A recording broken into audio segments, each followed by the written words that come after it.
अ very warm welcome dear students. तो आज हम लोग थर्मोडायनेमिक्स करने वाले from the CET point of view and we will try to see all the formulas. सारे फार्मूलाज देख लेते हैं थर्मोडायनेमिक्स के। और थर्मोडायनेमिक्स काफ़ी इजी चैप्टर है, इसमें फार्मूलाज भी काफ़ी कम है। तो आई थिंक कोई भी क्वेश्चन आए थर्मोडायनेमिक्स का you should be able to solve it, क्योंकि बहुत ही कम फार्मूलाज है। यही एक ऐसा चैप्टर है जिसमें कम फार्मूलाज है, राइट। तो चलो स्टार्ट करते हैं। The very first formula is first law of thermodynamics. The first law of thermodynamics क्या कहता है? Heat supplied is equal to change in the internal energy plus work done, right. Heat supplied will be equal to change in the internal energy plus work done. अब formula देखने में तो बड़ा आसान लगता है कि कुछ है ही नहीं, फॉर्मूला में सिर्फ तीन टर्म्स है, डी क्यू, डी यू और डी डब्ल्यू। डी क्यू मतलब हीट सप्लाइड, डी यू मतलब change in the internal energy and D W मतलब वर्क डन। बट देखो ये फॉर्मूला यूज़ करते समय थोड़ा सा सावधान रहना पड़ेगा, बिकॉज इस फॉर्मूला में साइन कन्वेंशंस यूज़ करने होते हैं, that is very important. So I will tell you what are the sign conventions. देखो पहला, डी क्यू पॉजिटिव होगा कब? अगर heat is absorbed by the gas. अगर गैस ने हीट लूज की या रिलीज की तो डी क्यू को नेगेटिव लेंगे, जैसा तुम सेकेंड पॉइंट में देख सकते हो, राइट। तो अगर गैस ने हीट एब्जॉर्ब की तो डी क्यू पॉजिटिव, अगर गैस ने हीट रिलीज की तो डी क्यू नेगेटिव लेंगे। अगर गैस का टेम्परेचर बढ़ेगा तो change in the internal energy positive, अगर गैस का टेम्परेचर घटेगा तो change in the internal energy negative. मतलब इंटरनल एनर्जी का लेना देना टेम्परेचर के साथ है, ओके। और work done is positive when work done is positive, D W is positive when work is done by the gas. अगर गैस ने काम किया या गैस एक्सपांड हुआ तो वर्क डन पॉजिटिव लेते हैं। और D W is negative when the work is done on the gas, okay, ऐसा बोलेंगे वो लोग क्वेश्चन में, work is done on the gas और by the gas, okay। तो अगर work is done on the gas या गैस कॉन्ट्रैक्ट होगा तो DW को नेगेटिव लेना है। तो याद रखना ये साइन कन्वेंशंस यूज करने बहुत ज़रूरी है। तो क्वेश्चन तो बड़े आसान आते हैं फर्स्ट लॉ ऑफ थर्मोडायनेमिक्स पे, बट अगर रॉन्ग होने का चांसेस कहीं होता है तो वो इसलिए होता है क्योंकि बच्चे कहीं साइन कन्वेंशन में गड़बड़ कर देते हैं। तो ये साइन कन्वेंशंस भी अच्छे से याद रखना है, ठीक है। और आगे बढ़ते हैं। Let us move on to a process called as isobaric process. Now what is isobaric process? Isobaric मतलब pressure will remain constant. Okay, हम जानते हैं कि isobaric process मतलब pressure will remain constant। और अगर pressure constant होगा, जैसे यहाँ पे मैंने लिखा हुआ है कि pressure constant है, P is constant। तो अगर pressure constant हो गया तो हम जानते हैं ना PV is equal to nRT, right? तो अगर pressure constant हो गया, P constant हो गया तो N और R तो constant ही है। तो V will be directly proportional to temperature, V will be directly proportional to temperature, जिसको ऐसे लिखा जा सकता है V1 upon T1 equal to V2 upon T2, या इसको ऐसे भी लिखा जा सकता है कि V1 upon V2 is equal to T1 upon T2, दोनों एक ही बात है, राइट। ओके, ये मैंने ग्राफ बनाया, वैसे ग्राफ एग्जाम में आए तो बहुत ईजी है। देखो P और V का ग्राफ बना रहे हैं, P कांस्टेंट है तो ग्राफ स्ट्रेट लाइन आएगा। स्ट्रेट लाइन मतलब इसका स्लोप जीरो होगा, ओके। ये इस तरफ बनाया मतलब यहाँ पे वॉल्यूम बढ़ रहा है और ये ग्राफ का एरो, सेकेंड वाले ग्राफ का एरो इस तरफ है, मतलब वॉल्यूम घट रहा है। तो ये कंप्रेशन है, ये एक्सपांशन है। चाहे कंप्रेशन हो या एक्सपांशन हो, PV graph will be a straight line parallel to the volume वाला एक्सेस। स्लोप जीरो होगा क्योंकि स्ट्रेट लाइन का स्लोप जीरो होता है, राइट। तीसरा बात क्या याद रखना है कि specific heat at constant pressure कैसे निकालते हैं, सीपी कैसे निकालते हैं। तो याद रखना सीपी का फॉर्मूला होगा 1 + F/2 × R। F is degree of freedom, okay. जो बच्चे डिग्री ऑफ फ्रीडम वगैरह नहीं जानते, जिनको सीपी सीवी क्या होता है नहीं पता, उनको मैं याद दिलाना चाहता हूँ कि हमने ये सब थर्ड चैप्टर में कर लिया। थर्ड चैप्टर मतलब kinetic theory of gases and radiation, उसमें सीपी सीवी में डिटेल में बात की हुई है। यहाँ पे तो हम लोग आइसोबेरिक प्रोसेस की बात कर रहे हैं, इसलिए मैं सीपी के बारे में बात कर रहा हूँ। सीपी का फॉर्मूला है 1 + F/2 R, R is degree of freedom. Work done का क्या फॉर्मूला होता है? वर्क डन अगर कांस्टेंट प्रेशर है तो याद रखना, कुछ बच्चे ये मान के चलते हैं कि वर्क डन हमेशा पीडीवी होता है, रॉन्ग है। वर्क डन हमेशा पीडीवी नहीं होता।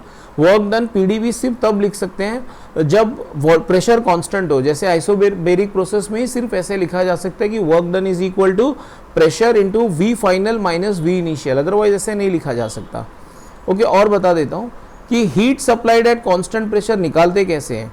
Heat supplied at constant pressure निकालने का फॉर्मूला है NCPDT। NCPDT, N मतलब नंबर ऑफ मोल्स, CP मतलब specific heat at constant pressure और DT मतलब चेंज इन टेम्परेचर, ओके। तो ये भी फॉर्मूला इंपॉर्टेंट है, याद रखना, ओके। तो हम लोग जो भी पढ़ रहे हो सीईटी पॉइंट ऑफ व्यू से पढ़ रहे हैं। तो सीईटी पॉइंट ऑफ व्यू से पढ़ रहे हैं तो ऑफकोर्स इंजन और रेफ्रिजरेटर तो सिलेबस से निकल गया है, राइट, वो वाला पार्ट हमारे CET एग्जाम में आएगा ही नहीं, बिकॉज सिलेबस से ही निकल गया था। और आगे बढ़ते हैं, आइसोकोरिक प्रोसेस और आइसोमेट्रिक प्रोसेस। आइसोकोरिक या आइसोमेट्रिक मतलब ऐसा प्रोसेस जिसमें वॉल्यूम कांस्टेंट हो। अब हम जानते हैं कि PV is equal to NRT। अगर वॉल्यूम कांस्टेंट होगा ना, वॉल्यूम अगर कांस्टेंट है, NR तो कांस्टेंट ही है, क्योंकि जो भी लॉ हम बोलते हैं पहले हम ऐसा बोलते हैं for a given mass of gas. Given mass of gas मतलब नंबर ऑफ मोल तो कांस्टेंट ही होंगे, R तो यूनिवर्सल गैस कांस्टेंट है। तो तुम लिख सकते हो यहाँ पे कि P is directly proportional to temperature. और अगर P is directly proportional to temperature है तो इसको लिखा जा सकता है P1 upon P2 is equal to what, T1 upon T2। P1 upon P2 is equal to T1 upon T2, या कुछ बच्चे ऐसे भी याद रख सकते हैं P1 upon T1 is equal to P2 upon T2, right, that will remain constant. और specific heat at in the isochoric process, specific heat at constant volume कैसे निकालते हैं, F/2R। F मतलब डिग्री ऑफ फ्रीडम, जो degree of freedom monoatomic के लिए अलग होती है, डाई एटॉमिक में ऑलरेडी बता चुका तुमको कि कहाँ पे मिलेगा तुमको ये देखने को, स्पेसिफिक हीट वाला CPCB का डिस्कशन, ये kinetic theory of gases and radiation का वीडियो देख लेना, CET का वीडियो, उसमें मैंने समझाया है ये। Not only that, I will also explain you अगर PV ग्राफ बनाते तो कैसा होता। देखो ये P है और ये V है। अब वॉल्यूम कांस्टेंट है ना, तो वॉल्यूम कांस्टेंट है तो ऐसे आएगा ग्राफ। ओके, वॉल्यूम चेंज नहीं होगा तो ऐसे होगा ग्राफ, या तो ऊपर की तरफ होगा या तो नीचे की तरफ। Okay, that way. तो it will be a line parallel to what, pressure axis. Work done in isochoric process. अब आइसोकोरिक प्रोसेस में वॉल्यूम चेंज ही नहीं होता तो work done will be equal to 0। Okay, और अगर हम फर्स्ट लॉ ऑफ थर्मोडायनेमिक्स लगाए आइसोकोरिक प्रोसेस में या आइसोमेट्रिक प्रोसेस में, तो फर्स्ट लॉ ऑफ थर्मोडायनेमिक्स क्या था, du या delta Q is equal to delta U plus delta W। तुम du भी लिख सकते हो, डेल्टा भी लिख सकते हो, दैट इज ओके। अब वर्क डन 0 होगा तो delta Q will be equal to delta U, delta Q will be equal to delta U। और डेल्टा U का फॉर्मूला फिक्स्ड है बच्चों, याद रखना, डेल्टा U का फॉर्मूला है NCV delta T, number of moles into specific heat at constant volume into change in temperature. चलो ये तो आइसोकोरिक प्रोसेस की बातें हो गई। अब हम लोग move on to isothermal process चलते हैं। आइसोथर्मल प्रोसेस देखो, हम जानते हैं PV is equal to NRT, right. तो अगर टेम्परेचर कांस्टेंट है और NR भी कांस्टेंट है, NR तो हमेशा कांस्टेंट ही रहता है, तो PV इक्वल टू कांस्टेंट होगा। अगर PV इक्वल टू कांस्टेंट हो गया तो हम लिख सकते हैं P1V1 इक्वल टू P2V2। और याद रखना यहाँ पे वर्क डन निकालना थोड़ा मुश्किल होता है। वर्क डन का फॉर्मूला होता है NRT log to the base E V final upon V initial. और अगर इस log बेस E को हम लोग 10 में कन्वर्ट करें तो हमको 2.303 से मल्टीप्लाई करना पड़ेगा, तो ये बेस 10 हो जाएगा, क्योंकि हमको जो लॉग बुक हमारे पास है उसमें आंसर सारे जितने भी होते हैं वो बेस 10 में ही होते हैं। तो वर्क डन का फॉर्मूला याद रखना 2.303 NRT log to the base 10 V final upon V initial. या प्रेशर के टर्म्स में लिखना है तो सेम चीज लिखना है, लेकिन V final upon V initial के जगह पे P initial upon P final. उसका लॉजिक देखो क्या है, हम जानते हैं कि P initial V initial will be equal to P final V final, ये तो हम जानते हैं ना, यही तो है बॉयल्स लॉ, राइट। तो हम क्या लिख सकते हैं, इससे हम ये भी लिख सकते हैं कि V final upon V initial will be equal to what, थोड़ा टर्म्स को रीअरेंज करेंगे तो आंसर क्या आएगा, V final upon V initial will be equal to P initial upon P final. मतलब VF अपॉन VI के जगह पे क्या लिख सकते हैं, PI अपॉन PF। तो इसलिए ये फॉर्मूला इस तरह से है, राइट। और आइसोथर्मल प्रोसेस में टेम्परेचर कांस्टेंट होता है, और अगर टेम्परेचर कांस्टेंट होगा तो इंटरनल एनर्जी चेंज नहीं हो सकती। मतलब du की वैल्यू क्या होगी, du की वैल्यू होगी 0, या डेल्टा U की वैल्यू 0 होगी, तो लिख सकते हैं delta Q will be equal to delta W। ऐसे कौन से प्रोसेस में लिख सकते हैं, आइसोथर्मल प्रोसेस। आइसोथर्मल प्रोसेस का PV ग्राफ भी मैं बना देता हूँ यहाँ पे तुम्हारे लिए। देखो PV ग्राफ ऐसा होगा, ये प्रेशर है और ये वॉल्यूम है, ठीक है। तो PV ग्राफ कुछ ऐसा होगा, ऐसा, this is the PV graph. तो आइसोथर्मल प्रोसेस का PV ग्राफ याद रखना कुछ इस तरह से दिखाई देगा, राइट, क्योंकि P is inversely proportional to V, तो इन्वर्सली प्रोपोर्शनल वाला ग्राफ ऐसे ही होता है। अब और आगे बढ़ते हैं, एडियाबेटिक प्रोसेस। एडियाबेटिक प्रोसेस मतलब ना तो हीट सिस्टम से बाहर जा सकता है ना अंदर आ सकता है। In other words adiabatic process में एक बात तो पक्की है कि डेल्टा Q की वैल्यू क्या होगी, 0, डेल्टा Q की वैल्यू 0, तो of course delta U will be equal to minus delta W, क्योंकि डेल्टा Q तो 0 हो गया, ठीक है। अच्छा, इसका इक्वेशन याद रखना, PV raise to gamma equal to constant, PV raise to gamma equal to constant, जिसको इस तरह से भी लिखा जा सकता है P initial V initial gamma is equal to P final V final gamma. Okay, और गामा मतलब क्या होता है, गामा मतलब C B upon C B, gamma को बोलते हैं एडियाबेटिक कांस्टेंट, एडियाबेटिक कांस्टेंट। और आगे बढ़ते हैं, अगर हम ग्राफ की बात करें, पीवी ग्राफ की, तो बहुत मुश्किल होता है डिफरेंस समझ पाना। देखो ध्यान से देखना, ये बहुत इंपॉर्टेंट है। देखो अगर इसको ना ध्यान से सुन लो, आइसोथर्मल वाला अगर ऐसा होगा ना, ऐसा, ये आइसोथर्मल वाला है, isothermal, isothermal, okay, isothermal process. तो याद रखने वाली बात है, मतलब ध्यान रखना इसको कि हाँ, अगर आइसोथर्मल का ग्राफ तो हम जानते हैं ऐसा होता है, राइट। तो एडियाबेटिक वाला ग्राफ ऐसा होगा, देखो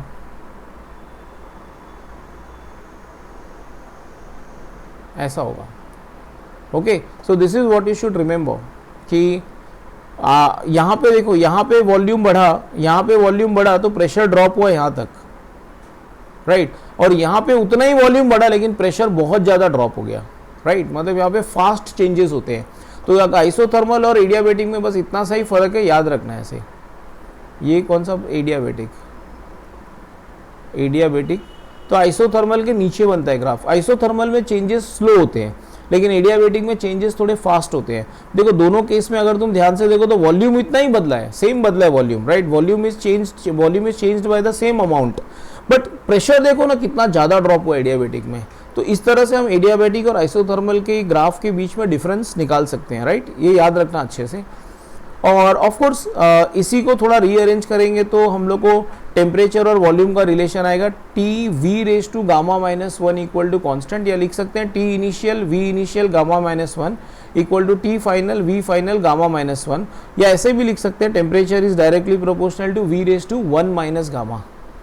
ओके, ऐसे लिखा जा सकता है, temperature is proportional to V raise to one minus gamma. आगे बढ़ते हैं, प्रेशर और टेम्परेचर का क्या रिलेशन है। देखो प्रेशर और टेम्परेचर का रिलेशन है T1 gamma P1 one minus gamma equal to T2 gamma P2 one minus gamma. अगर तुम मेरी बात मानो ना तो मैं तुमको यही सजेस्ट करूंगा ना कि तुम ये सारे फॉर्मूलाज क्यों याद रखना चाहते हो, राइट। तुम क्या करना, सिर्फ एक याद रखना, देखो PV raise to gamma equal to constant, बस ये याद रखना। और इससे तुम हर फॉर्मूला डिराइव कर सकते हो ऑन द स्पॉट। देखो मैं बताता हूँ कैसे। अगर समझो किसी बच्चे ने याद रख लिया PV raise to gamma equal to constant, अब उसको PV से TV पे जाना है, PV से TV पे जाना है, T और V का रिलेशन निकालना है, तो क्या करेगा, P के जगह लिखेगा nRT बाई V। हम जानते हैं कि PV इक्वल टू nRT, तो P will be nRT by V। तो P के जगह पे मैंने लिख लिया nRT by V, V raise to gamma equal to constant. एकदम ध्यान से देखना ये। तो अब इससे मुझे क्या पता चला, N और R तो कॉन्स्टेंट है, तो T by V, V gamma is equal to constant. ठीक है, तो देखो मुझे तुरंत रिलेशन मिल गया, टी वी और इसका पावर वन ऊपर जाके गामा माइनस वन हो जाएगा इक्वल टू कॉन्स्टेंट। तो that is what I am trying to tell you students कि तुम सिर्फ एक ही फॉर्मूला याद रखना, P V raise to gamma equal to constant, उससे तुम T V raise to gamma minus one equal to constant एक झटके में डिराइव कर लोगे। अपार्ट फ्रॉम दैट, अगर समझो तुमको प्रेशर और टेम्परेचर का रिलेशन चाहिए तो क्या करोगे। देखो अगर प्रेशर और टेम्परेचर का रिलेशन चाहिए तो देखो क्या करना चाहिए, मैं बताता हूँ तुमको, रुको एक मिनट। सी, हम सब जानते हैं ना कि P V raise to gamma equal to constant. तुमको प्रेशर और टेम्परेचर का रिलेशन चाहिए, मतलब वी के जगह पे टेम्परेचर चाहिए, तो तुम वी के जगह पे क्या लिखोगे, N R T by P, क्योंकि P V equal to N R T है तो वी क्या होगा, N R T by P. अब देखो तुमको एक झटके में आंसर आ जाएगा।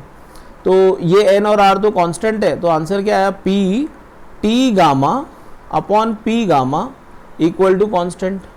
इसको थोड़ा सा सॉल्व कर लो तो आंसर क्या आएगा, P one minus gamma T gamma equal to constant. हो गया। देखो यही आंसर है, पी वन माइनस गामा है, क्या इधर लिखा हुआ है, देखो T one gamma P one minus gamma equal to T two gamma P two one minus gamma. तो इस तरह से हम ऑन द स्पॉट निकाल सकते हैं। ठीक है, वर्क डन का फॉर्मूला तुम याद रखना। वर्क डन का फॉर्मूला क्या है, वर्क डन का formula is P initial V initial minus P final V final divided by gamma minus one, या NRT initial minus T final upon gamma minus one. Okay, this is the formula which you should, वैसे तो मतलब on the spot formula भी निकाल सकते हैं work done का, hardly it will take any time, but मैं सजेस्ट करूंगा कि याद रखना ये फॉर्मूला, दोनों फॉर्मेट में याद रखना, राइट। चलो आगे बढ़ते हैं, और एडियाबेटिक प्रोसेस भी डिस्कस हो गया पूरी तरह से। Now we will move on to cyclic and non cyclic process. अब ये साइक्लिक प्रोसेस क्या होता है, जो पूरे क्लोज्ड पाथ में होता है cyclic process, like closed path मतलब सिस्टम जहाँ से स्टार्ट करता है घूम के फिर वहीं पे ख़त्म होता है। तो of course temperature will remain constant या change in the internal energy will be equal to zero, मतलब initial U final will be equal to U initial. Okay, तो change in the temperature will be equal to change in the internal energy will be equal to zero. Okay, delta U zero होगा तो of course delta Q will be equal to delta W. और cyclic process में work done कैसे निकालते हैं बच्चों, याद रखना work done is equal to area enclosed by the loop, area enclosed by the loop. और ये भी याद रखना कि अगर वो लूप क्लॉकवाइज है, क्लॉकवाइज, तो वर्क डन इज पॉजिटिव। अगर वो एरिया एंटी क्लॉकवाइज, अगर ये लूप एंटी क्लॉकवाइज है तो work done will B negative. ये भी अच्छे से बाय हार्ट कर लेना। ओके, और आगे बढ़ते हैं। वर्क डन का जनरल फॉर्मूला क्या है? वर्क डन का general formula integration of P D V V initial V final या area under P V graph, area under P V graph. इस तरह से मतलब अगर पी और वी का ग्राफ दिया है, देखो बच्चे बड़े गड़बड़ करते हैं, वी और टी का ग्राफ दिया है तो भी एरिया निकाल लेते हैं और बोलते हैं वर्क डन। गलत है, हमेशा देखना और कौन सा ग्राफ होना चाहिए, पीवी ग्राफ। अगर पीवी ग्राफ होगा तो ही बोल सकते हो कि उस ग्राफ के अंडर का area will give you what, work done. एक बात और याद रखना इंपॉर्टेंट है, जहाँ बच्चे गलत कर जाते हैं कि अगर पीवी ग्राफ एक क्लोज्ड लूप है, जैसे ये सर्कल जैसे है, then it should be considered as an ellipse. और एरिया कैसे निकालते हैं, पाई ए बी। याद रखना अगर पीवी ग्राफ एक लूप जैसे है ना, तो क्या करोगे, इसको तुम एलिप्स मानोगे और एरिया कैसे निकालोगे, area will be equal to what, pi A B. A मतलब ये वाला डिस्टेंस, मतलब ये वॉल्यूम का ये जो भी आएगा तुम्हारा ये वाला पार्ट, और बी मतलब ये प्रेशर वाला पार्ट, यहाँ से यहाँ तक का pressure. This is how you will find out the work done. Okay, तो इस तरह से हम लोग वर्क डन निकाल सकते हैं। ओके, आई थिंक इतना काफ़ी है और शायद और कोई फार्मूलाज की ज़रूरत नहीं पड़ेगी, इससे हमारे सारे काम हो जाएंगे। Okay, so I would like to stop here. Thank you so much and do subscribe the channel and share video with your friends. Thank you.